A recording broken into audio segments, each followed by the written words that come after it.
I'll be back at the computer looking for the comments that come in from Worcester, and we'll begin.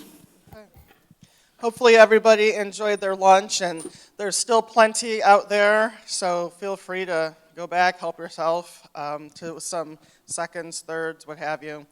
What we'll do is we'll just have the content areas or the topic areas report out. I know some, like presenting yourself, I think it's just you two. And so, but if there were two tables that covered the one topic, have a recorder and reporter. Does everybody have that person selected? Okay. Who would like to go first? I'm good with randomness, I don't. So I just asked to use the microphone to make sure that Worcester can hear us. And this is alternative careers. Oh, we're getting pictures too. Okay, so in our table for alternative careers, one of the questions we got was why people choose different career paths. Well, that oftentimes when we're starting out in our PhDs, it's your surroundings that often sort of push you towards the academia. But if you're those of us in our table who have chose both either academia or going into industry, a lot of times it's your surroundings that often dictate your decision making. And whether, and in industry, our big difference is that you can't necessarily fall in love with the project. So if you're those of us who choose to go into alternative careers, those are some things that we have to keep in mind, is that you may love the particular molecule, mechanisms, assays, but in industry matter, it's more of the actual whole view picture. So this table, we discuss the whole big picture of an idea how to solve problems, and that's more of the difference of going into industry or extension as well as in academia. Also, one of the alternative careers a point that we happened to bring up was, I'm trying to think of the right words, the time equals the money. That's probably one of the biggest differences. The time to be able to make an assay versus just buying one. And those were some of the issues for coming up with alternative careers. And how to become more diverse in your careers was the second question point in our mind. And we discussed topics of just taking all and any opportunities for one, getting to know patents, getting to know the process of developing patents, and I have those on another piece of paper too. Thank you. And oftentimes just thinking about what to do next. Looking for, the biggest thing that I took was looking for the problems that will arise, especially in agriculture and life sciences. What will be the problems that we will be facing that may not be exactly in viewpoint now, that may not be the funding now, but to diversify yourself into what will be problems in the next 40, 50 years. Thank you. Thank you very much, alternative careers. Good job, nice job. You can give her a hand. Thank you. So what I'd like to do is I'd like to hear from everybody and then have the conversation, okay? So just if you have a question or a comment, just please jot it down, and then after everybody's had a chance to report, we can share those. Who wants to be next? Which group? Let's see, you are handling difficult conversations. You have two. Okay.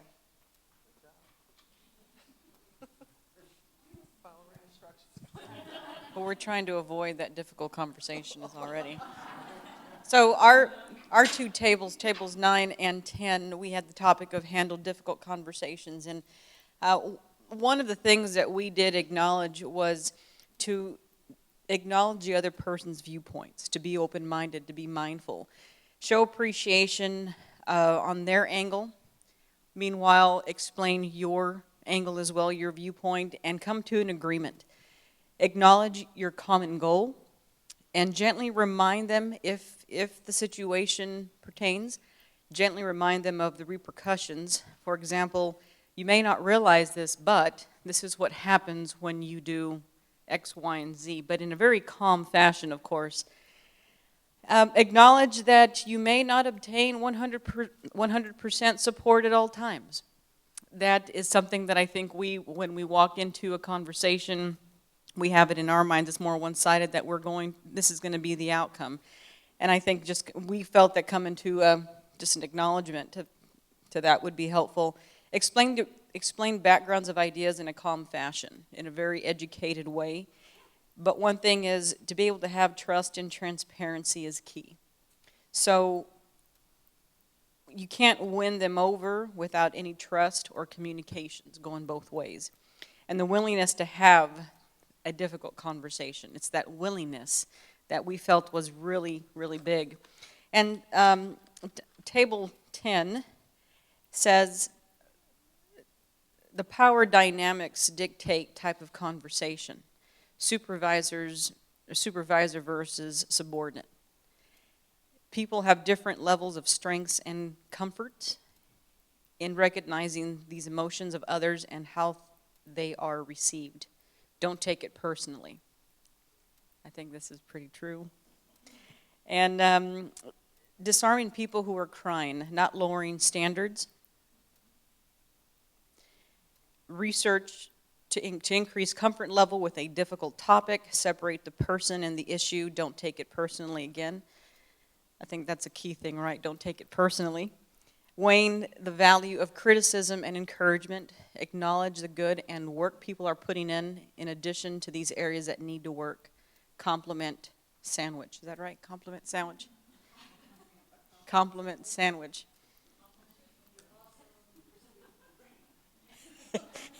Recognizing the individual's pressures people are under. Establish clear expectations and norms of behavior up front. Do not be afraid to seek help from mentors, HR, and et cetera. And I think, I don't know, but I think the word HR, human resources, is pretty scary enough as it is. But it is there. That's one thing that I don't think we take advantage of. And then finding a connection emotionally. So these were, between the two tables, advice or concluded on how to handle a difficult conversation. Thank you. Yeah. I was being a little silly about the compliment sandwich, so if somebody wants to give a more appropriate example for a compliment sandwich, please. Oh, well, it wasn't like that really bad, inappropriate. You don't have to call HR on me. I just said, for example, you're great, Debbie. Debbie, that wasn't so good. Debbie, you're wonderful. So the middle was the whatever needs to be improved. That's my interpretation, pretty much. The meat of the sandwich, yes, because the goal is to get Debbie to change whatever behavior is. So actually I said you stink. So, okay, what other groups? Handling difficult conversations. We had, all right, this is negotiations.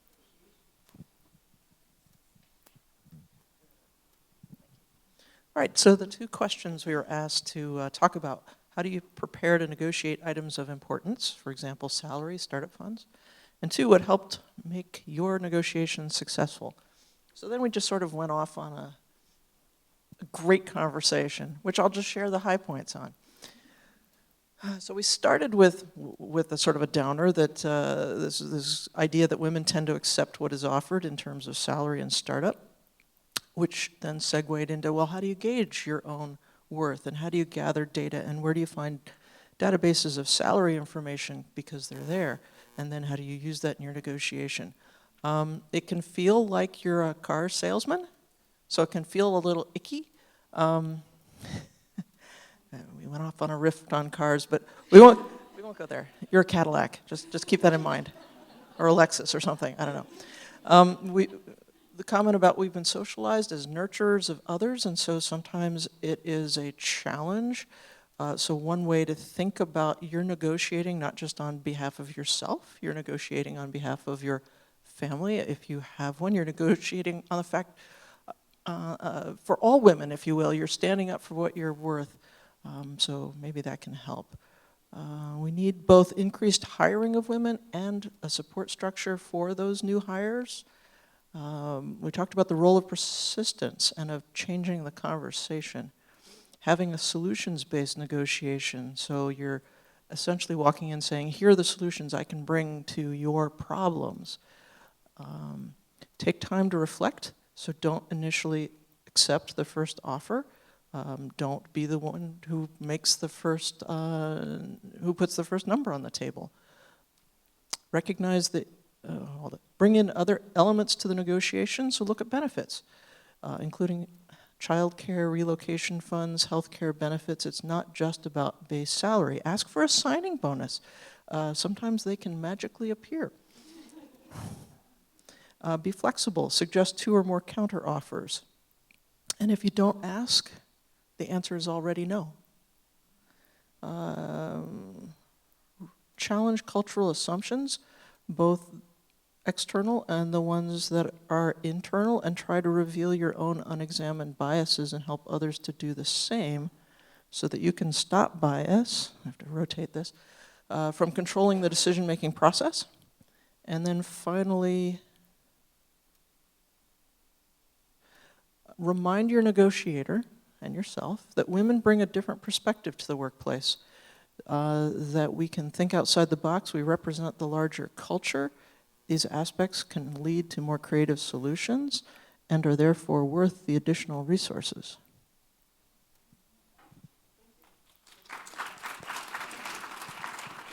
That was negotiations. All right, who else?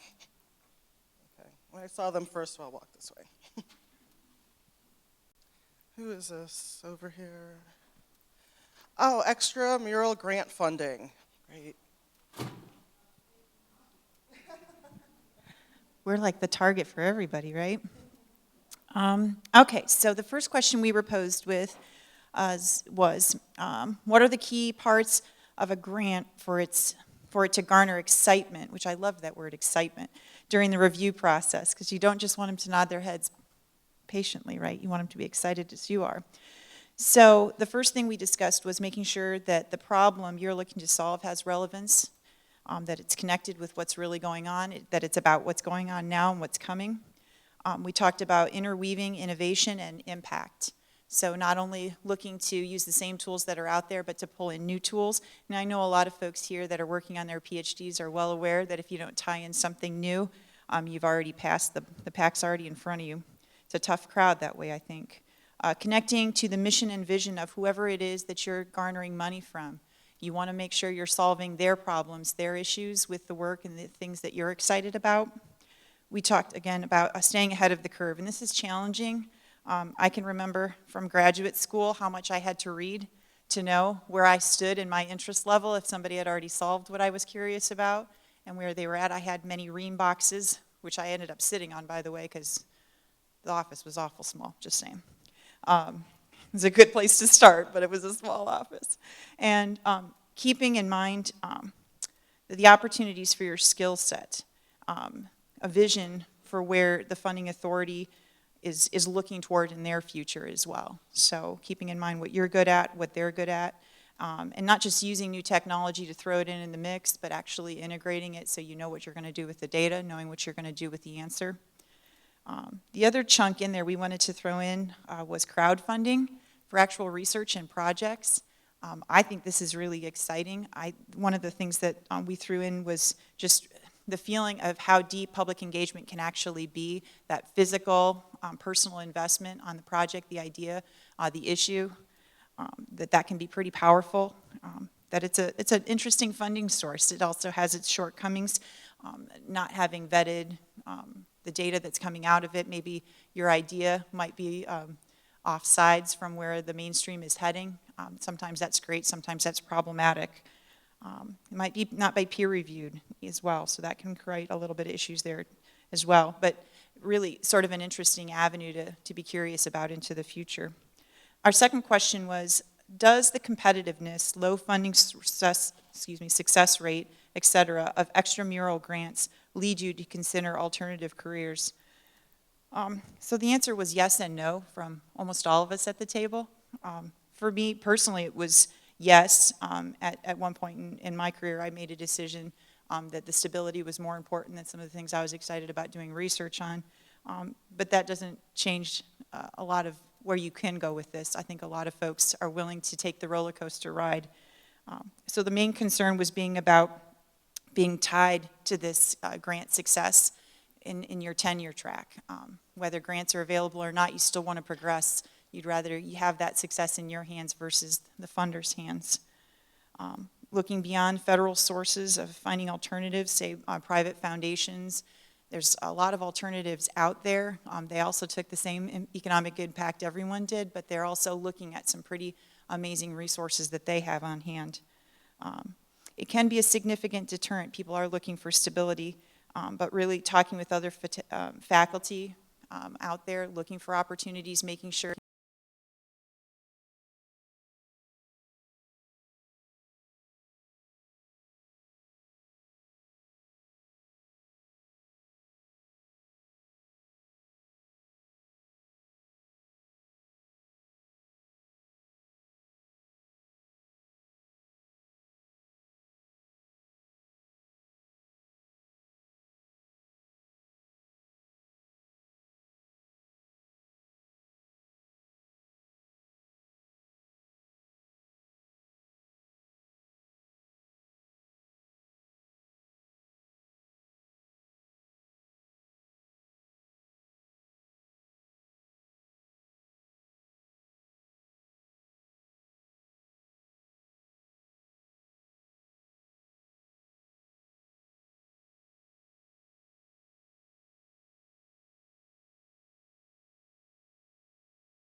when you're changing your career path. What you probably are doing is making a mid-course correction. So you don't have to abandon everything just because you're making a career change. You've already acquired skill sets, you already have made connections, you already have lots of experiences that you can carry with you into your new job. So don't think of it as starting over, just think of it as making a mid-course correction.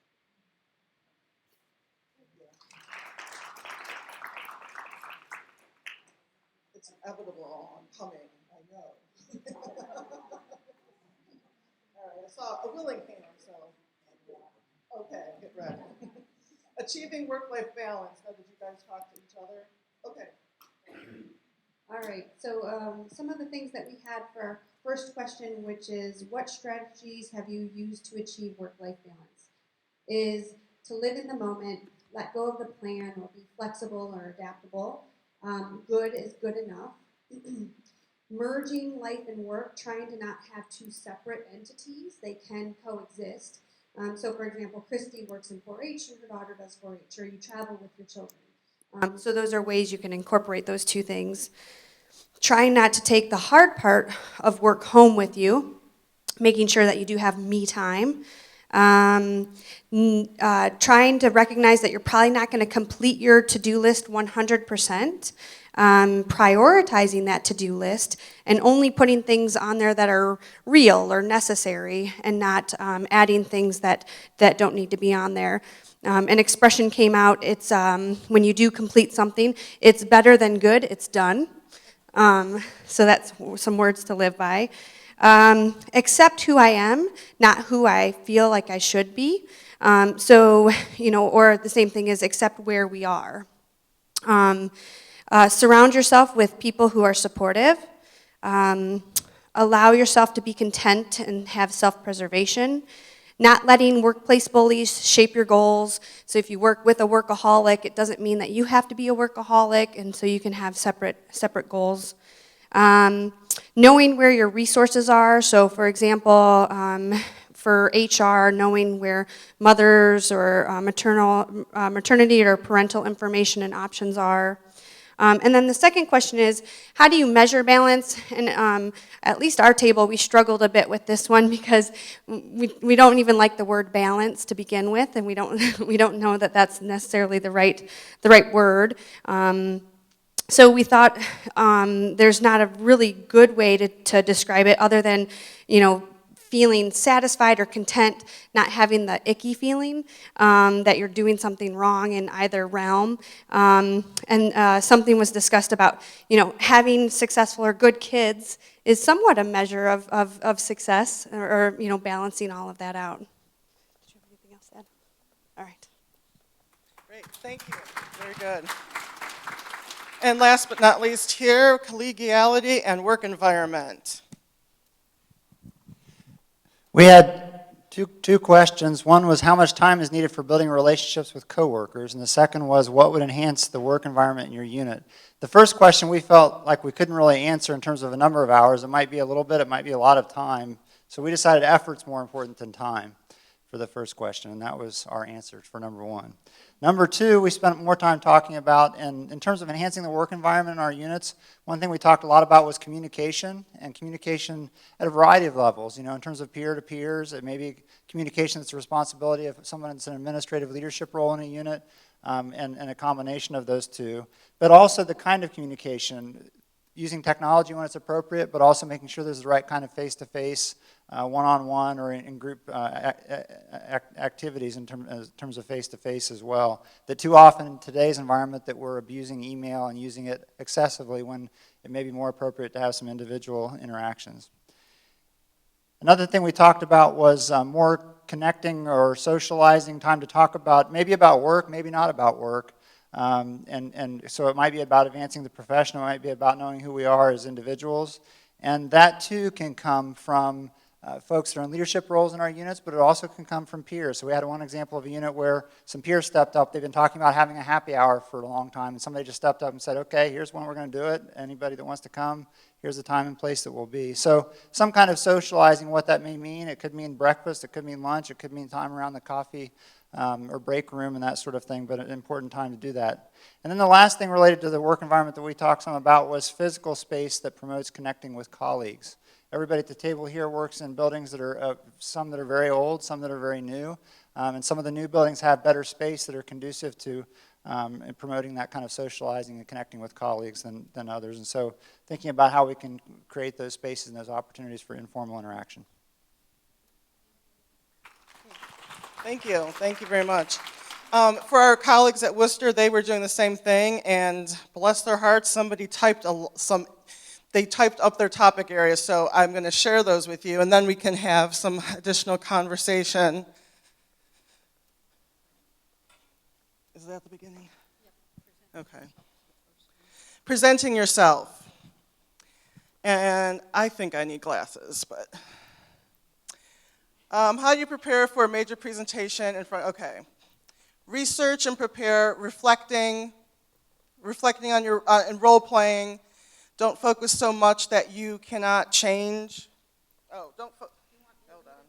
Can you see it? I know, this is terrible. Don't focus so much that you cannot change gears. Focus on who the audience is, be able to explain in common terms, make a PowerPoint concise.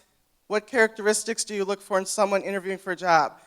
A good listener, one who does not totally dominate, somebody who has confidence and is reliable. The tenure process. And we did have one person, I think, that worked on that here, but they're gone. How important is tenure was the first question. Should tenure process be continued? Tenure means job uncertainty even after getting the job that you want. The negative side in terms of stress and not having the right work-life balance. Teaching is not valued as much as research. And then what advice would you have for someone to be successful in tenure? Having a mentor is important. And the person here talked about a good dossier that has been well vetted and reviewed by people in the department as well as the P&T committee. And then a question for discussion was, what happens if you need a tenure clock extension for something other than a child? Having set goals for tenure is good. Set goals. So that was for the tenure. Extramural grant funding. What are the key parts for a grant for it to garner excitement? Clarity and outcomes. How well your grant proposal matches the goals of a funding organization. 2, does the competitiveness, low funding success rate, etc., lead you to consider alternative careers? Yes, we would look for alternative careers if not funded. How to handle difficult conversations. How do you present a logical and well thought out discourse so your viewpoint is not discarded? Be prepared and have concise ideas. Stay calm and logical. Don't get upset or emotional. Know what the other side is saying. Actively listen. Try to connect on their level. Know when you are in an argument you can't win. Focus on active listening. Ask if people have the time to address the issue. Part 2, how do you get support behind your ideas when you do not feel a connection with the group? It is situation dependent. Seek out one-on-one conversation with people of influence. Agree to come back to controversial topics at a later date. Try to get people to see the whole picture and know when you may do more harm than good. Hold on, I think I overshot. All right. How do you measure balance? I've got to go up a little bit. Okay.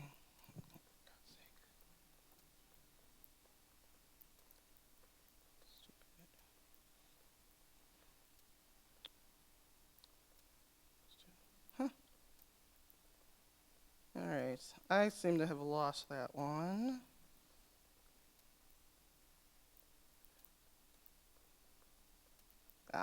Know when to address the issues.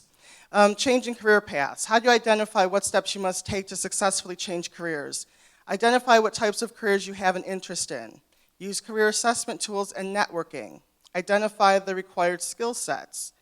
Compare to existing skill sets.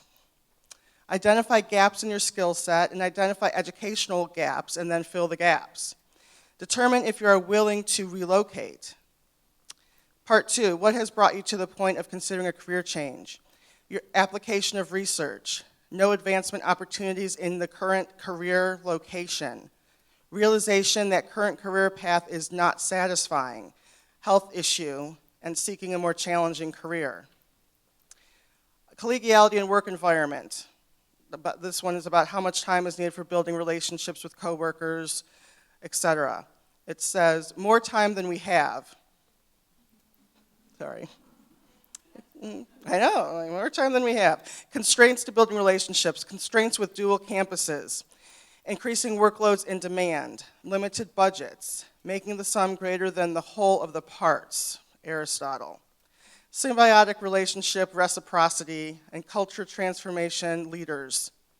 What would enhance the work environment of your unit? Be here now, attitude and behavior, finding time to listen, be willing to be heard, random act of connectedness, meaning taking time to talk, more opportunities to get to know each other, effective mentoring. All right. Jumpy, jumpy, jumpy. And gone. No, well, this was happening earlier. Adobe Connect would blank out and go away. There would be nothing there. But it wasn't as crucial as it is now. All right, back. Let's see. All right, sound just cut out. Grant funding.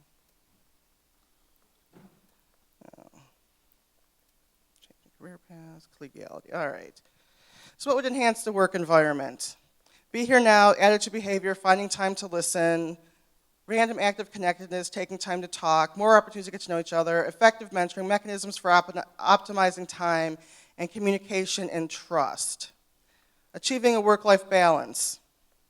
Admit it is okay to not be able to do everything. It is all right if you say no to some things. Learn to say no, and they're shouting because it's all caps. Prioritize work and life events. Revisit the list often and make changes. It is important that you make it happen. Let's see, make changes? Oh, for God's sake. Hold on. All right. How do you measure balance? Peace, self-awareness, mental and physical health, energize yourself with hobbies, exercise, etc., self-therapy, coffee breaks, and talking to colleagues, and then they didn't get to finish. We could fill in the blank. Basically, the gist of this one says, learn to say no. Know why you do what you do, because it's important to make it happen. And then the rest was measuring the balance. Oh, sorry. I had to send the last bit twice, so it didn't cut off. All right. Now we lost the sound. All right. I think that was it from Worcester. Those are all the... Thank you, Worcester, for taking the time and for whoever typed all those in. Very good job.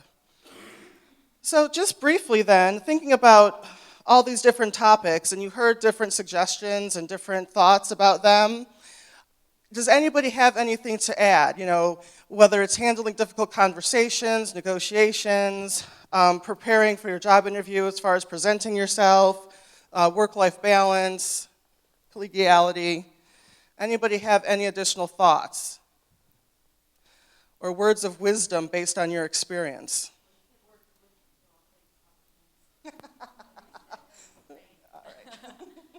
So just really quick, I know I'm not the keynote speaker here, but one thing but I'm known for taking opportunities to talk when they're in front of me, and this is one of them. One thing I think I've noticed here a lot today that I think is important to make sure we get it across, and I bet Christine saw it too, but I'm going to make sure it gets said.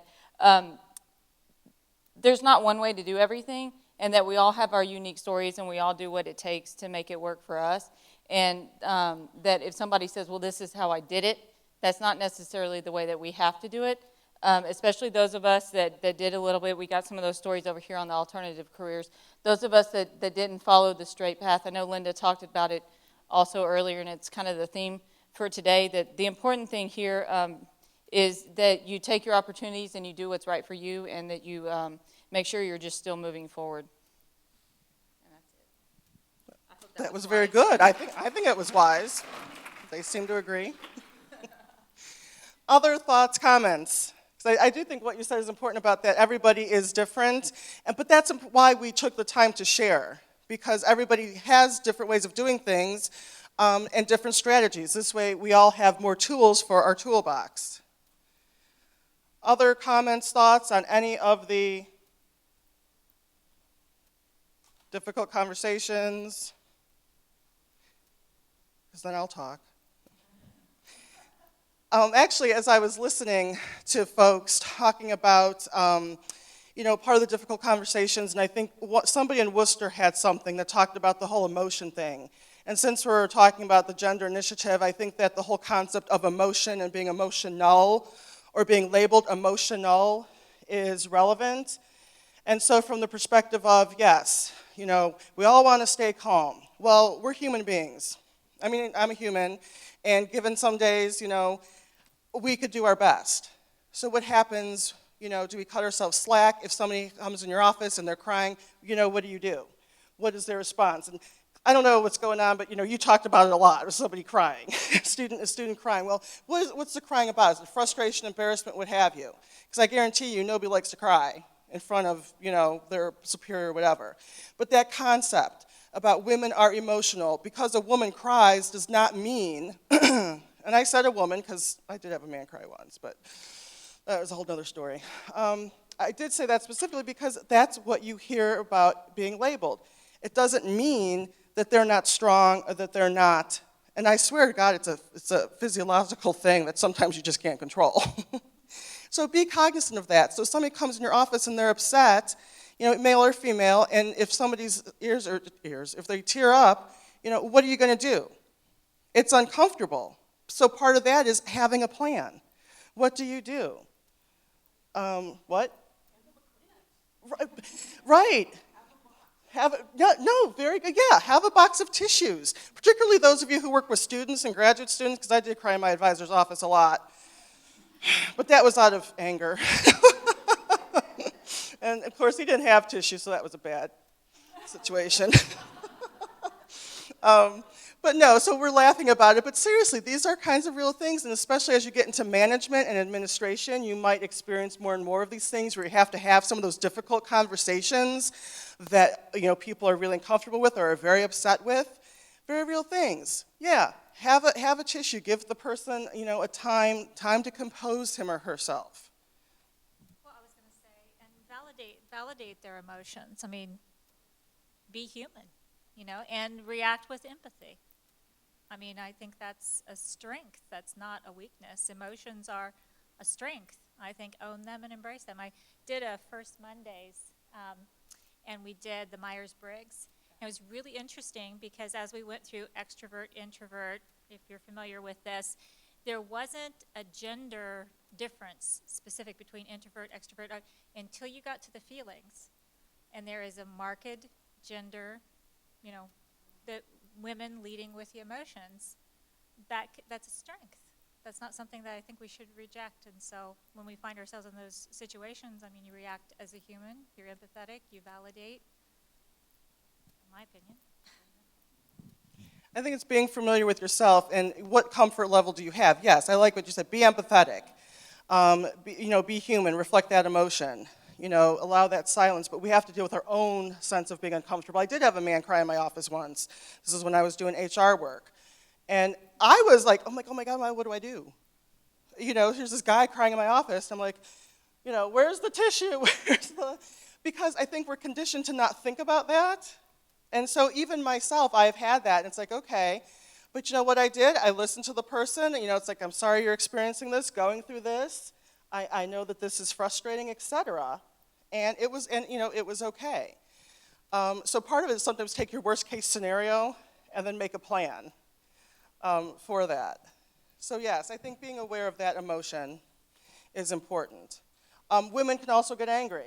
I know we're all professionals in academia, so no, we never, ever, ever get angry. We always express things, in a very tight, controlled way.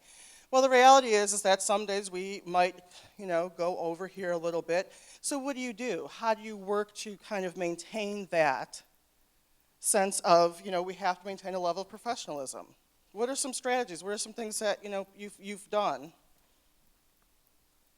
Somebody's worked your last good nerve. Close your door. If you have one to close, right? Right, close the door, take some time. I used to like, one of the health places gave this away. They had those little faces on it, and you could kind of move the little thing to say what kind of day you were having. I thought those were great. I mean, they use them with elementary school kids. But to identify that, yeah, if we're going through some stuff, make that known. This way your coworkers won't be making assumptions about you.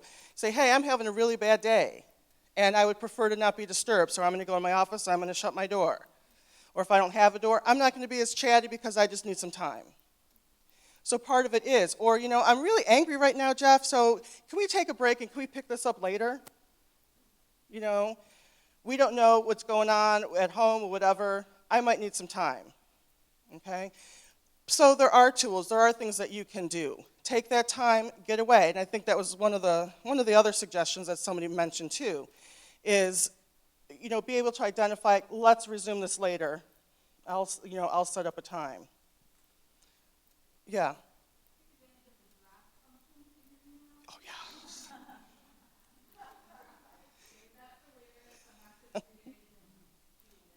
For those of you who couldn't hear, she said, take advantage of the draft function, especially with email.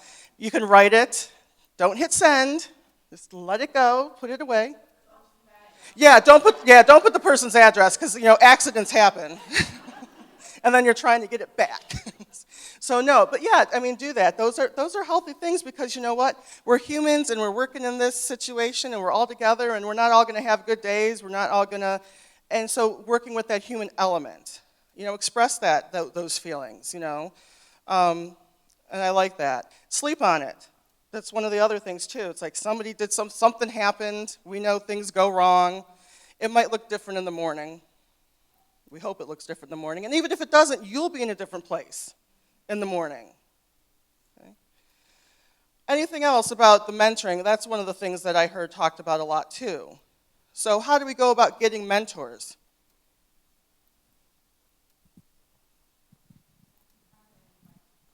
For the people in the list. So this is one of the things that I brought up in this group. One of the groups that I found was there's a number of different places to find mentors. I think sometimes in sciences we want someone to reflect exactly where we're headed. I actually found some of my best mentors were a next generation of women that came before me that, blazed paths in areas that I don't personally have any interest in. But boy, do they have a ton of ability to discern when I'm going the wrong direction or something that I might go and figure out before I move forward. And these women I've always been so amazed by. They forged areas, and once I kind of thought, oh gosh, they were doing that before anybody else was there, or when they were the only woman in that class, or something like that. It makes a huge impression. For me, it did at least, and it's made a huge difference in my career. It's allowed me to be a little more fearless for things when I did career changes, because I thought, well, if she can do it, and she landed on her feet, and I'm going to try and use some of the wisdom she gave me, I'll do it that way. So I just recommend you find that wherever you find it. For me, it was one of my alumni groups, just a fabulous group of women that was willing to spend some time. So go on the hunt. Anybody else advice on mentoring? I think that's good. Sometimes, we have programs where you're assigned a mentor, and that's great, but you might not always click, and that person, you might need to find somebody. So again, don't be afraid to approach people. There's somebody you admire that's been doing work. Ask them. Talk to that person and say, hey, would you mind? And it doesn't have to be, a big time-consuming thing, and it also doesn't have to be your same exact. We always say we like to get people, who look like each other. You know, men, we need mentors. Males, we need you to mentor women. We need people of color to be mentored by, you know, white people. So it is cross-sectional. Mentors can be younger than you. They don't always have to be older, especially if you're looking at career changes and things like that. So you need to be open to look for mentoring at people that are younger than you. Very good. Anything else on mentoring? Anything else on any of the, Worcester have anything, Sandy? Okay. Okay, well, Sandy said that we are going to collect these, and so what we hope to do is to take feedback and look at what people are saying. If there are areas that we need additional assistance on, that could be a session that is put together. We also have your emails, so we can share this if you'd be interested in seeing the compiled list. If you think that would be helpful as a little reminder, we can do that for you as well. So let's take a 15-minute break. We'll take a 10-minute break, because then it'll be 2:15. Keep it even. And then we will have some final words from Dr. Dougherty. All right?